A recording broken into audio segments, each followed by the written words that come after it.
नमस्कार दोस्तों। आज की कहानी का शीर्षक है न्याय का महत्व।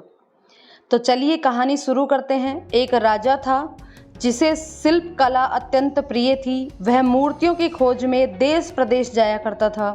इस प्रकार वे कई मूर्तियां अपने राज्य महल में लाकर रखते और स्वयं उनकी देखरेख करते थे।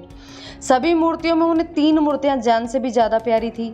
सभी को पता था कि राजा को इन मूर्तियों से अत्यंत लगाव है।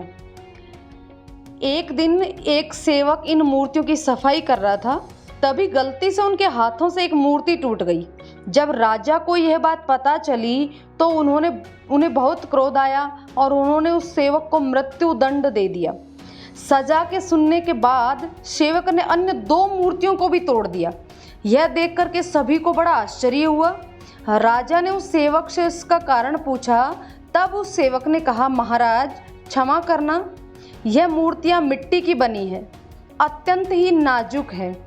अमरता का वरदान लेकर तो ये आई नहीं है। एक ना एक दिन इन मूर्तियों को तो टूटना ही है। आज नहीं तो कल ये टूट ही जाएंगी।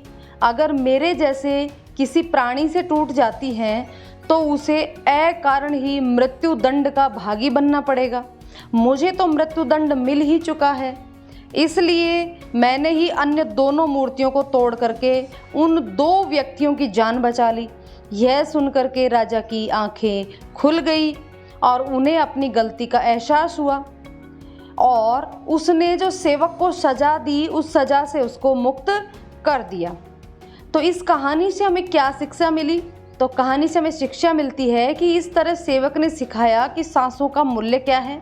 न्यायाधीश के आसन पर बैठकर अपने निजी प्रेम के चलते छोटे से अपराध के लिए मृत्यु दंड देना उस आसन का अपमान है।